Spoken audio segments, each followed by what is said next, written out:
Hello viewers, welcome back to By Al-Asad. My name is Frank Perrin, and here I am joined by Roni, who is the horse that I've been working with on my mounted archery journey.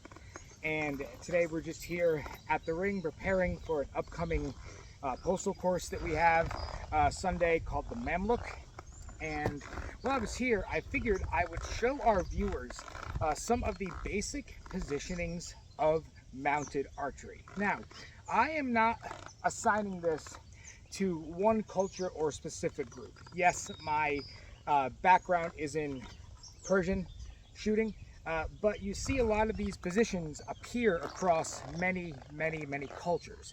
And I just want to take this time to kind of talk about the positionings, the different shot types, and why we're standing the way that we're standing when we shoot. Now, what I want you to remember is and the mounted archery, it's instinctual shooting. So when you are on the battlefield applying these techniques, yes, you are there to hit an enemy, but you're not necessarily there to hit an enemy in a way that is like a target shot. You want to hit them in a way that will get them knocked down and you can continue shooting. Now remember, mounted archery is rapid speed, rapid firing, getting in, getting out, overwhelming the enemy. So these shots are just basic positioning, basic shots for positioning in the battlefield. And I'm going to go by and explain one by one why we're standing the way we are and the reasoning behind the shots. So first things first. What I want us to notice about my positioning here. I'm going to show you my legs, or you'll see my calves when I get the horse a little further out of the way. But what I want us to notice first things first about this is how relaxed I am. Okay, you need to be able to bounce and flow with your horse. You need to be able to give some spring and some step. Some spring and some give, right? So you got to be relaxed. But on the same token, right, you need to have contact with your horse. So I'm learning this very slowly. I have a problem where I was overcorrecting my legs, where I used to just want to squeeze all the time because I used to have bad leg strength. That has changed, so I feel more confident in myself. If you squeeze all the time, the horse is going to bolt. So what's happening now is I'm maintaining really good contact here with my thighs on the saddle. But my knees are not squishing up against this part of the saddle. That's allowing me to have contact, anchor myself, but also give the knees and legs I need to bend in order to be able to move with the horse and stand and bend my legs the way that I need to. So that's the really key thing for this. Something else I want us to notice too is the way the rider will sink into the horse while he's making shots.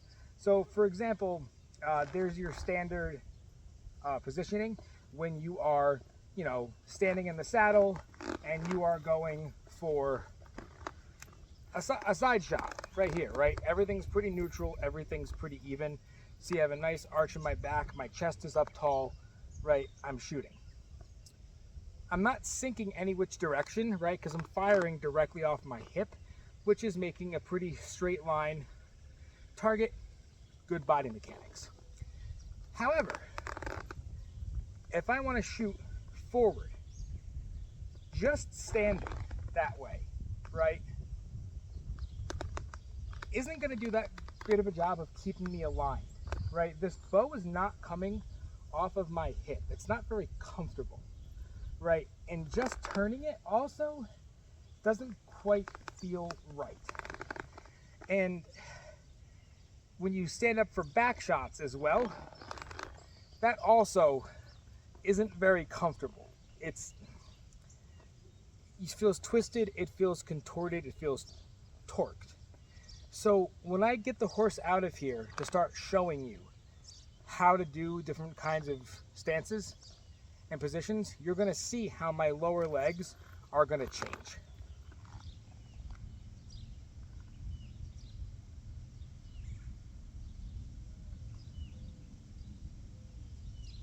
So, this first position that we're going to talk about here, right, this is going to be the positioning for your side shot. So you see when you come up here, you stand up, your knees are bent, your heels stay down, right, and you want to try to stand higher above on the front of the saddle.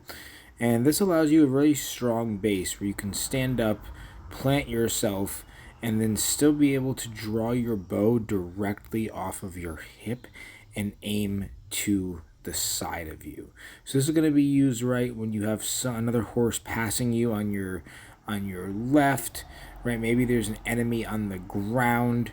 Maybe there's a group of people directly to your immediate side, and that platform is created there so you can shoot directly off of your hip while creating yourself a stable base while the horse is galloping.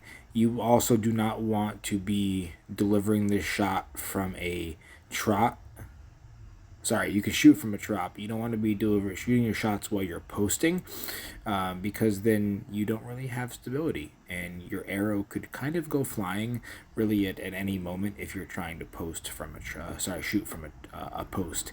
It's not that difficult to do if you practice, but it's also not an ideal thing to do in a combative situation. So that is going to be your side shot. All right, this right here is your front shot.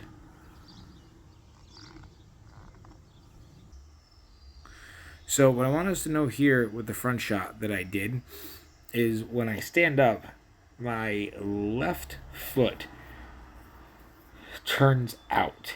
But when it turns out, the heel is not at all pressed against the horse's side. The heel pushes down and is actually kept off of the horse. So turning my left leg out actually opens up my hip, so I have a straight line of fire off of my hip. The right leg you can't see is actually sinking down into the other side of the horse, and that allows even more room for me to stand and create that straight line. So this also opens up my body and my chest and lets me clear the head of the horse so I can shoot directly in front of me. Front shots are one of the most tasking because of the fact that you have to worry about the horse. So this can also be used when there are enemies in front of you, assaulting a position, or other horses or other horsemen charging at you and you're trying to target them.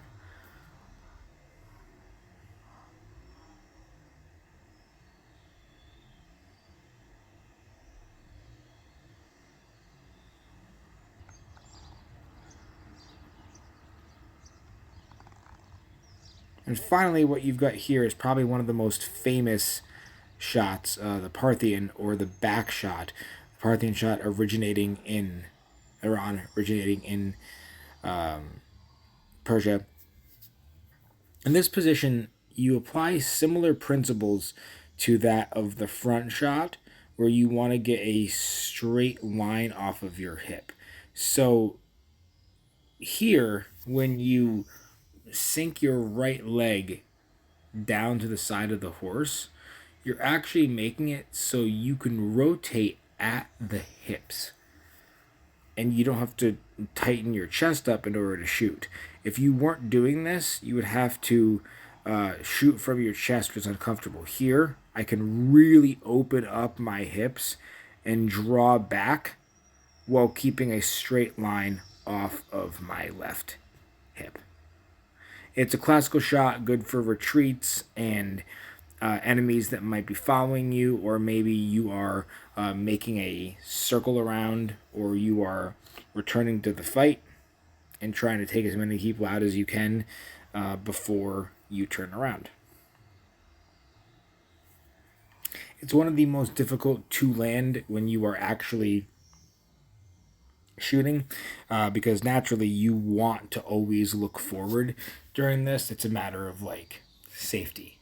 But with a well-trained horse and good leg positioning, they'll keep moving forward. And here I just return back to center and keep riding. All right, so what you see here is how a rider or a mounted archer is going to create a platform for themselves to shoot, right?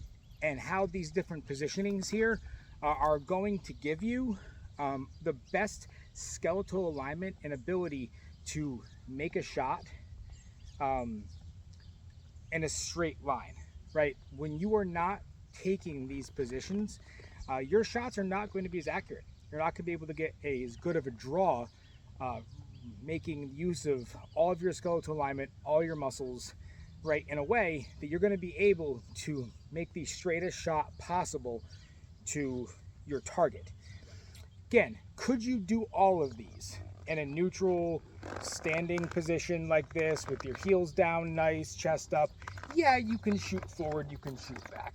It's not as comfortable, and your body's not going to be aligned as well when you do it, and you're going to be working a little bit harder against yourself. So just bear that in mind if you're trying any of these, or if you do start your journey with a chapter. Bear in mind that this is a positioning that is crucial to developing a very, very strong base, especially, right, if you're shooting a thumb style or Sassanid style for your shot. That puts some extra strain on your hands. Even if you have a thumb ring like I normally do, right, that style of shooting can be really tough on your thumbs and your fingers. So why make the rest of your muscles more strained than they need to be? Another point I want to make here too is a lot of mistakes that people do, and I did, right? When you have ground targets, right? If you're not at the level where you can shoot the bow over your back, like I'm not quite yet, I see a lot of people when they are standing, right, what they'll do is they tend to want to twist like their arm when they shoot, right? They'll drop their arm when they make the shot. One of the best ways to stabilize yourself out of this is going to be, to wind up shooting at the hip. So what's happening here is you are standing in this base, but it is keeping you skeletally aligned. Your body and chest can stay straight where it needs to go, aligned with the horse. But when you drop your shots, you're not dropping your arm to shoot it, right? Messing up your entire base and skeletal alignment. You twist it your hip. Everything stays straight, and your body from the side is what's making that movement, not your arm. And that can be doubly dangerous, right? If you bend at the arm too much and you fire and you break, you might hit the horse in the butt, right? If you bend at the hip, release and break, that comes into your armpit, keeping you and the horse safe from getting whacked with the bow. So that's just some basic bare bones of mounted archery. Now, as I go, I will get more footage up on here, but I figured it's an important part of the journey in studying the warriors of the Middle East, Central Asia, and the greater Islamic world, because mounted archery never fell out of favor. From the earliest days of steppe conquests to and the Sasanian Persians, all the way up to the Mongols and the Khanate, right? This never lost its prominence on the battlefield. So really hope you enjoyed this. Let's give Roni a big like and a thanks for being so good during this. And we'll see you next time on Beit Al-Asad, House of the Lion. Thanks.